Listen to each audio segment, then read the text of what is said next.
Running combat is one of the trickiest parts of DMing because there's just so much going on. Describing the action, tracking hit points, remembering the rules, it can all be a little bit overwhelming.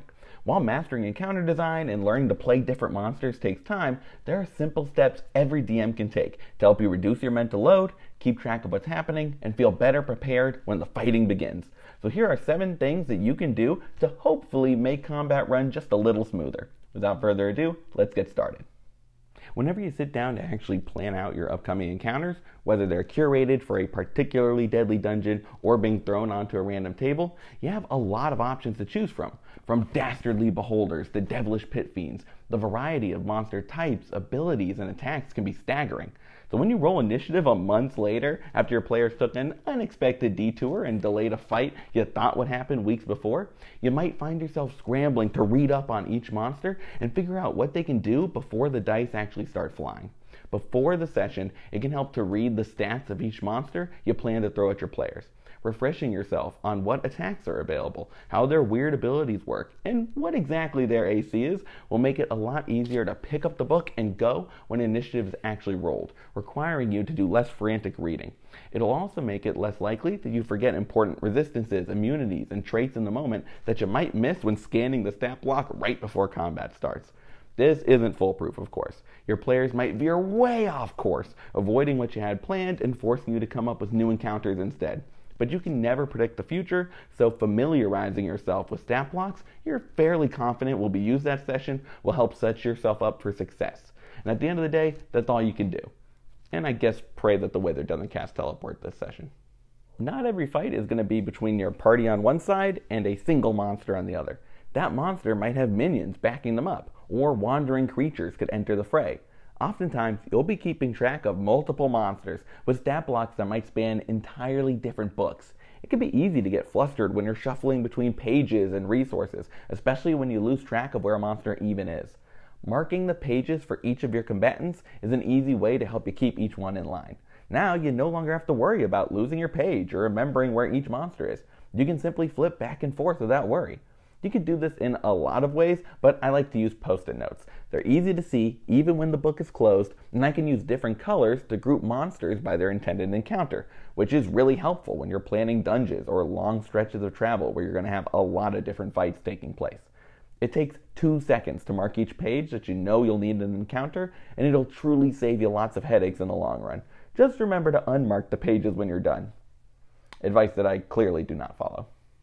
You're not always going to know who or what your players might be throwing down with next, but sometimes you know. If they've just delved into a dungeon, you can be confident they're going to run into all sorts of monsters that you put in there. And if your last session ended with the ranger firing off an arrow at the evil cult's leader, they'll probably be fighting in the next one.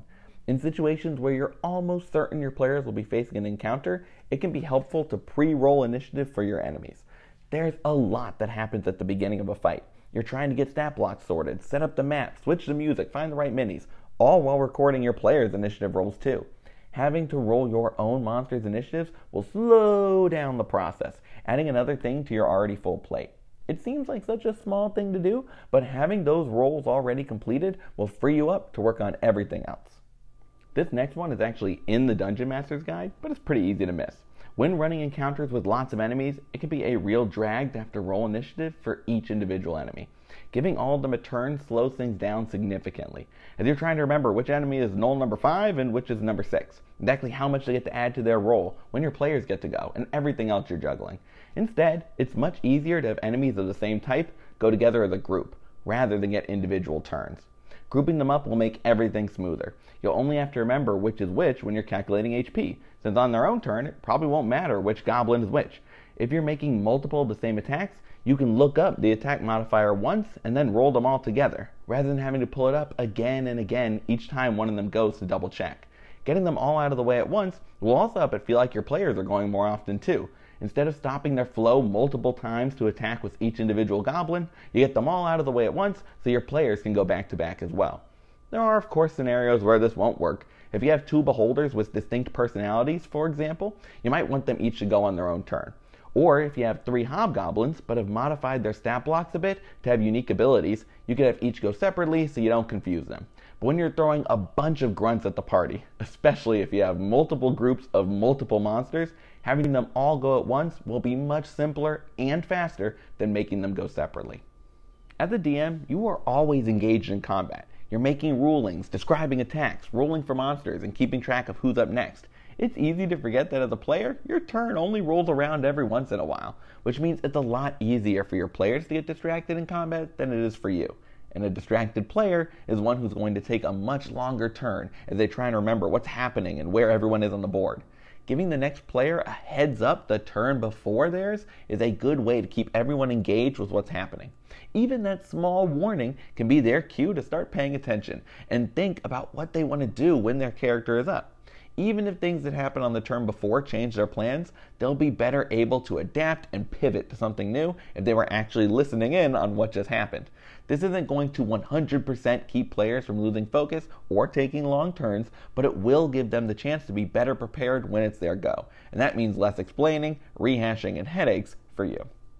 Conditions are some of the toughest aspects of running combat. They're essential to the balance of the game. Both your players and monsters having ways to debuff the opposing side makes fights more tactical and presents your players with more choices as they have to weigh the risks and rewards of grappling with different effects. But remembering what each condition does is hard enough, let alone keeping track of who is under the influence of what. In the fray, it's very easy to forget about conditions that are on your players or your monsters. Finding a simple way to track conditions will take that mental load off of you completely. If you're playing in person, you can buy rings or tokens to place on miniatures to let you know what condition they have at the moment, but you can also use household items or even dice, just placing them next to different tokens to remind you that the different characters have something going on. If you're playing virtually on Roll20, they let you put symbols on character tokens like a skull or this weird sleeping face that I like to use. Anything to make it clear that they're still dealing with something. Don't forget about concentration too. I can't count the number of times I've forgotten to have spellcasters roll their constitution saves because I didn't remember they were concentrating on a spell.